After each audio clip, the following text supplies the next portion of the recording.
Brochard, rector of All Souls Parish in Berkeley, and this is the Sources of Transformation. Okay, so my experience as a priest in a congregation is one kind of like an acrobat in a way. You know, one of those acrobats. I don't know if you've ever seen them where they can get on unicycles while they're balancing many things. That's what my weekly life feels like. And a lot of times I think about it like I'm spinning plates, right? So I got one plate going, and then I'll do a plate up here, and then there's another plate going over here, and then there's some pastoral care, and then I gotta write something, and then the refrigerator goes out, and then I think Easter's coming up, and then I am, there's somebody else who is struggling and needs a visit, and let's see, there's a new lease that we need to sign. And so all these plates are spinning. And if you know anything about spinning plates, if they keep spinning, you're okay. They stay up. But it's when they start to slow down that they start to crash. And so some weeks I just feel like I'm trying to keep the plates from crashing. And so one of the things that when I first came to the College for Congregational Development, I was trying to figure out what are the things that I really need to be paying attention to, and what are the things that are essential to the life of a Christian congregation that live up to our purpose, right? And so this purpose of gathering God's people together so that they can be transformed and sent back out into their life. So it was with relief and joy that I came to realize that there are reliable ways that God changes our lives. And it is one of the great joys of being part of a tradition that didn't start yesterday, right? We are part of a tradition that's been doing this for hundreds and thousands of years. And over this time, we have distilled some amazing wisdom that we get to receive being part of this tradition, that there are ways. We don't have to invent them. Sometimes we need to reinterpret them, but they're already there, and we can trust that God will change people's lives in these particular ways. And so we recognize them as sources of this together now. Sources of transformation! Fantastic. And here's where what they look like in the big picture. We're going to start here in the middle because prayer and worship is central to the life of any Christian community. It is the essence of what we do and probably has the greatest potential for transformation. If you're into ancient words, this is the liturgia or the liturgy, the acts of public service that originally Christians gathered around. And so this is where a lot of our attention, frankly, especially those of us in the liturgical traditions, gets paid here. And it's not because this is the only thing that matters, but because this is what has formed us week by week for hundreds of years for a great purpose. Another source of transformation is action. So being able to take this and put it into practice in the world. And so the term you'll see there is diaconia, right? The act, the diaconal act of serving God's people in the world. A third area or source is life and community. There is no one Christian. Even the anchorites gathered or were part of a community that supported them. And so we do this with other people, and we find that the Spirit moves in and around us. Often if people know any Greek, it's this word here, koinonia, those gathered together. And then lastly, study and learning. This is something that we particularly pay attention to, I think, in the Anglican tradition, that we can teach or learn our way to salvation. Not true, Jesus alone. or God through Jesus, but we can learn, and that learning is a source of transformation. It opens up new ways for us to perceive the world, the realm within and around us, for us to act within. We're going to switch now. This is Latin, didascalia. You may recognize like the Didache, that early church document, the 2nd century, was the teachings of the church. So this is the high level look. We're going to get down into each of these in turn.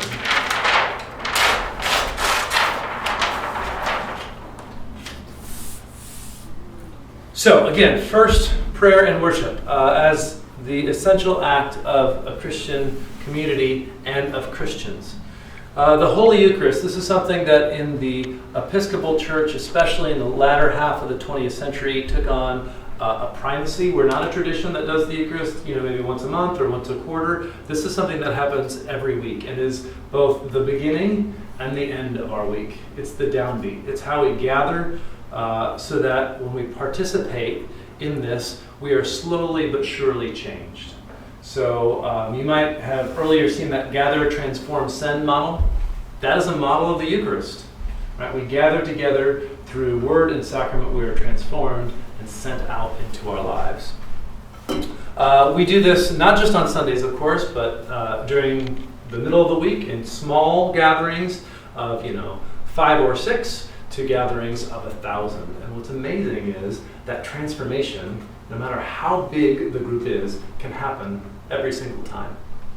One of our models for it, of course, you'll find in particular in this way in the Synoptic Gospels, like in Luke chapter 22. You'll see that it's a short table because they were reclining. But you'll see all the disciples there gathered for, let's see here, one is reclining especially close to Jesus. That's the beloved one. But this was the pattern that was initially established among other patterns, but this one is the one that we kept coming back to week after week after week. The daily office. This is the church gathered together across time and space to pray together. And so this is something that in many of the liturgical traditions happens like through the divine office, happens every day at set hours. And one of the beautiful things that can happen with the daily office, even if you're praying it alone, is you're not praying it alone. You're praying it with people around the world together, using the Psalms as the heart of the rite. And one of the early images we have of that, the power of that gathered prayer, is all those disciples gathered in Acts chapter 2, and when they're together and praying, tongues of, looks like divided fire came upon them. The third part of personal prayer is personal prayer. And so this is the responsibility of every Christian. It's going to look different for many Christians. Whether it is more contemplative or demonstrative, whether it involves icons or images or words, or simply silence.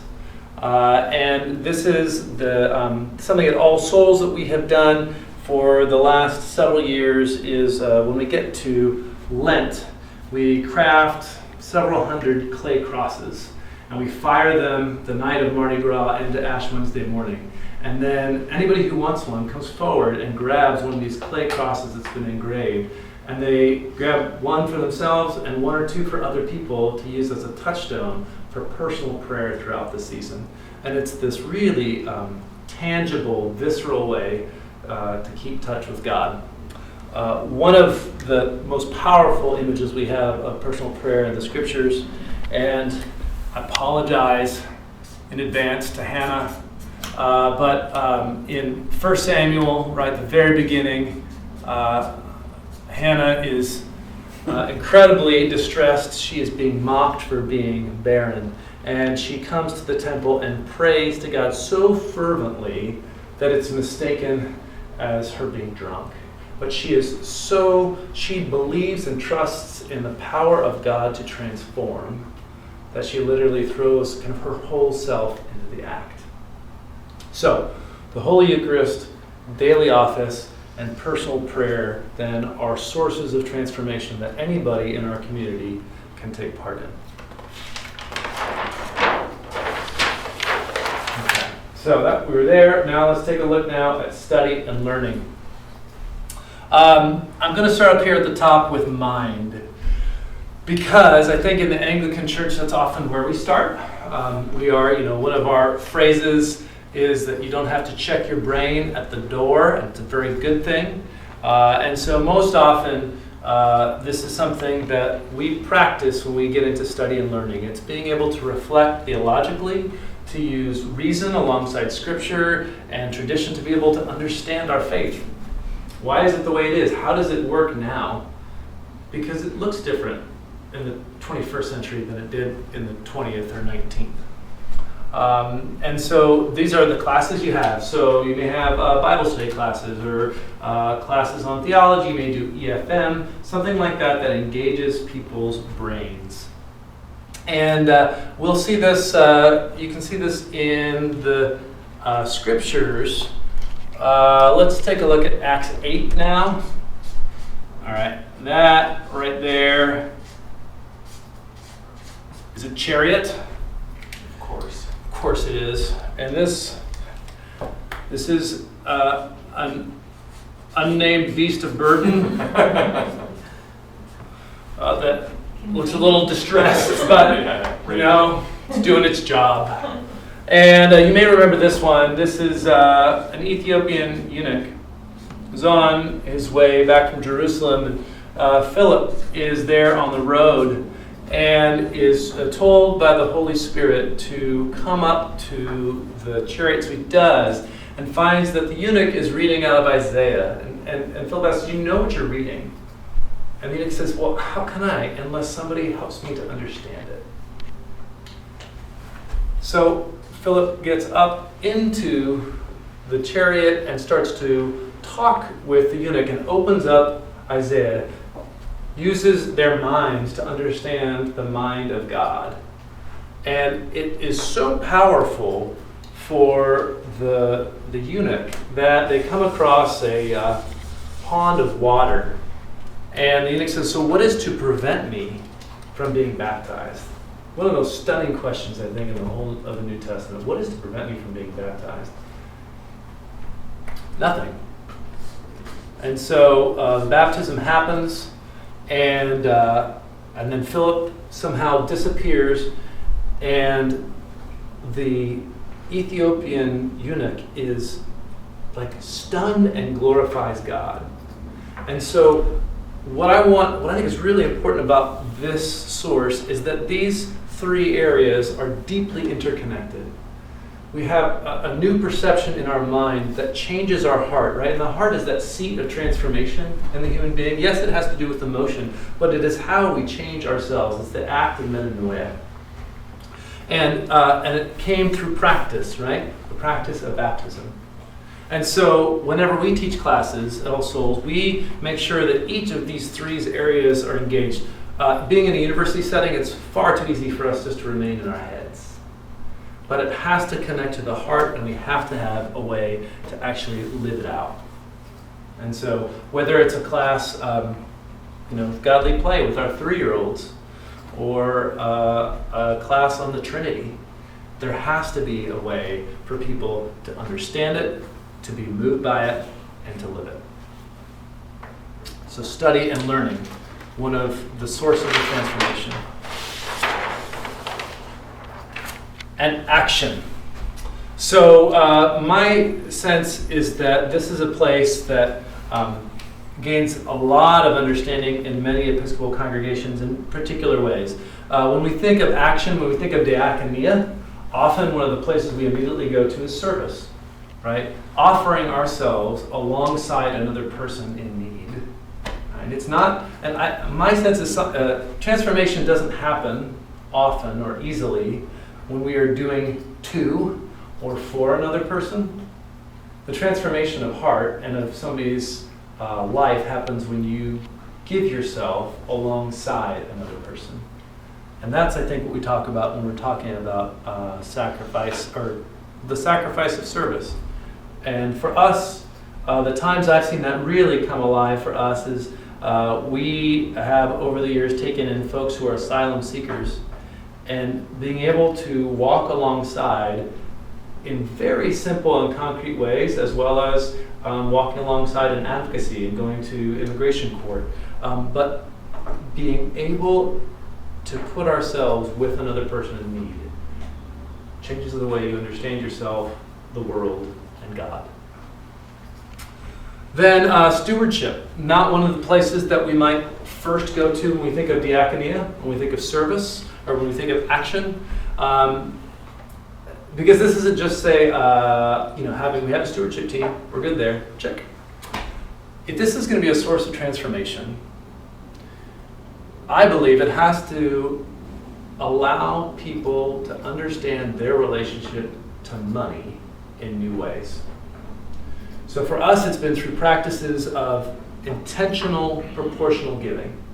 And we knew that it was a source of transformation when one of our elders, who had been a part of churches since she was a girl growing up in Texas, she'd heard us kind of pound away on giving as a proportional gift, right? And so she thought, okay, fine. And then she said, well, I'm just going to go ahead and look at my tax return.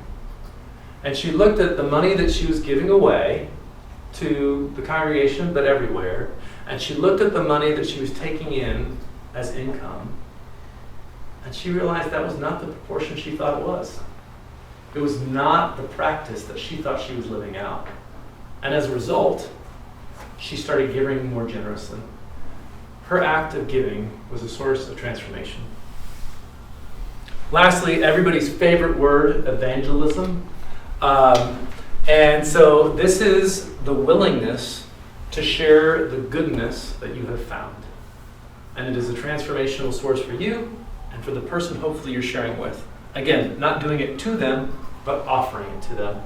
And one way we've done this at All Souls is we have this large triptych outside of our church now. It's got signage for us to put up posters and things, and then chalkboards for people to offer their prayers and for us to ask a question or provide a prompt of that week for the community. It usually comes from the sermon, though the people walking by don't know. And it has them consider, what is the gift you're giving? Who is somebody who's walked with you in pain?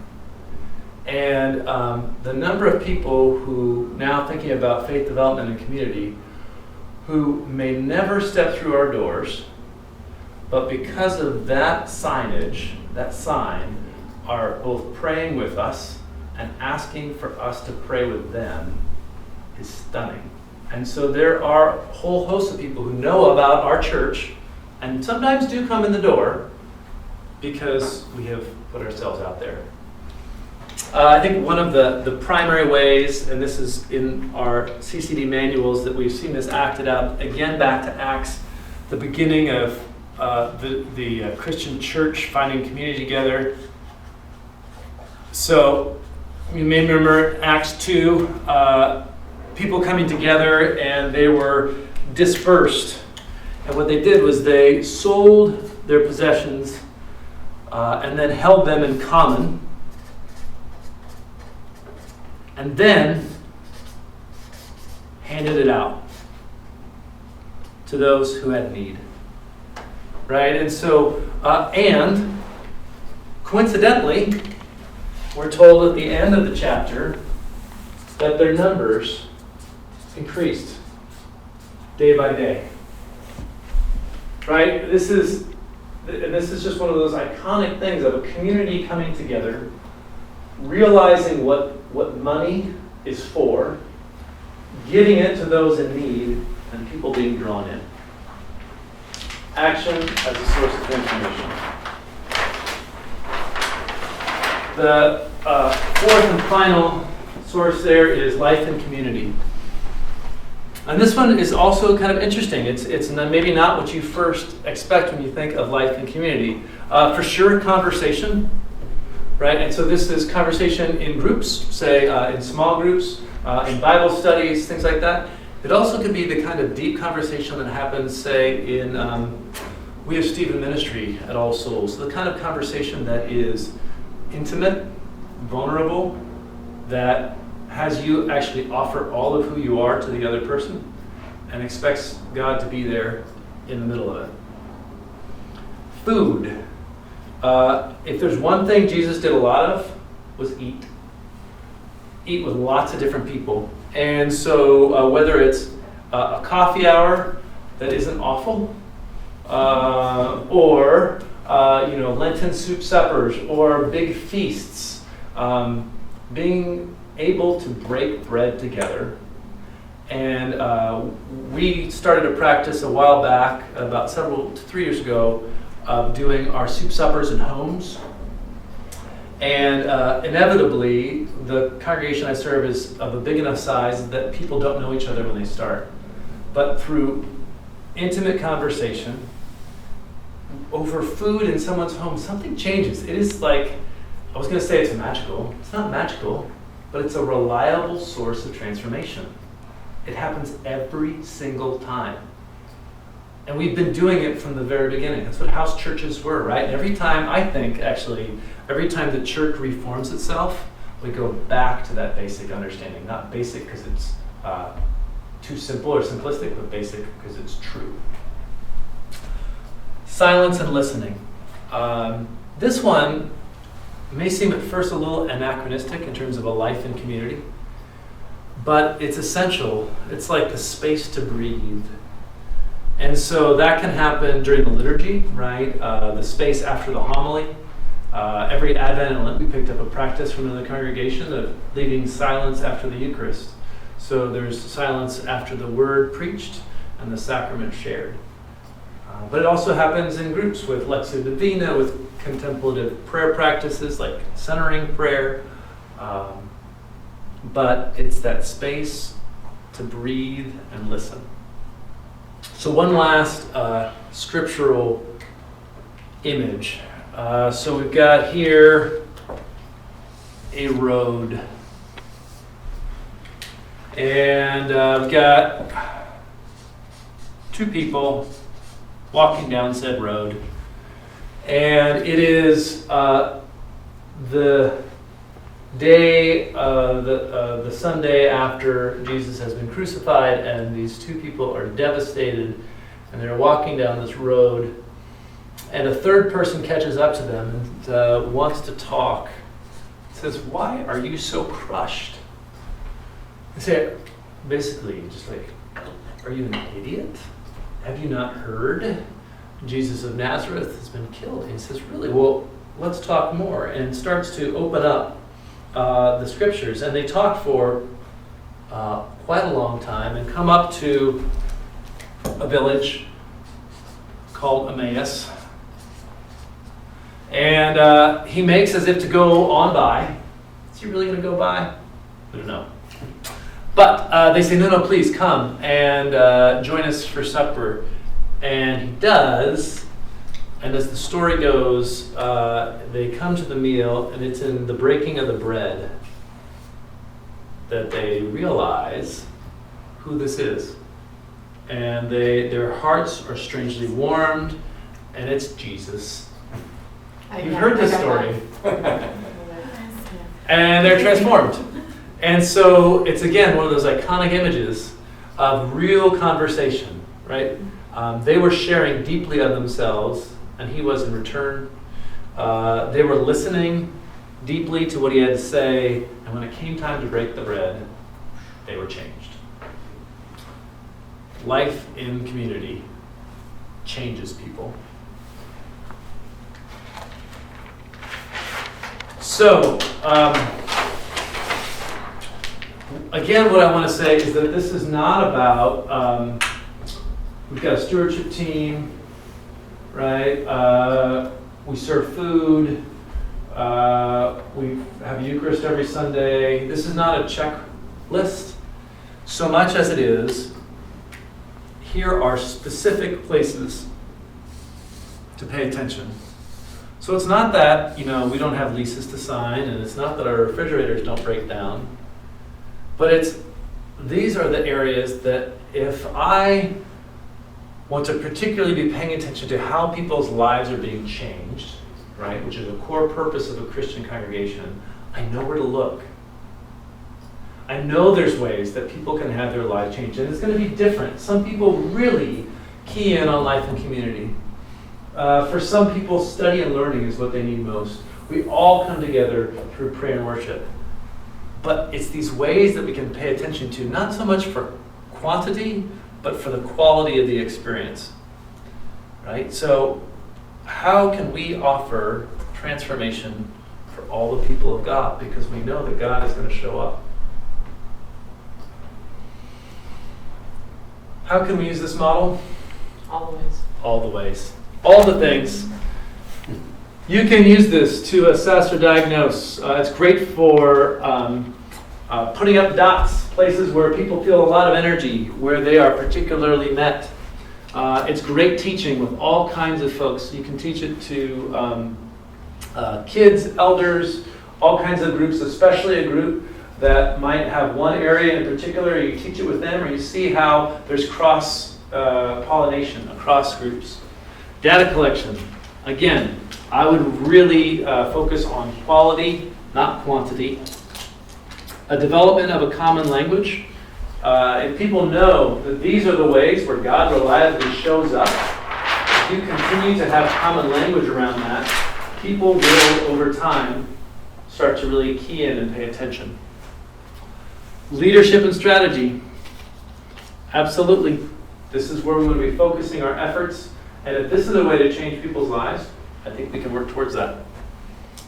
Which leads to direction, vision, goals. These are all things that no matter the context of your congregation, how big it is, how long it's been around, every congregation can help people find these sources and have their lives transformed by God. My name is Phil Brochard, and that was the Sources of Transformation.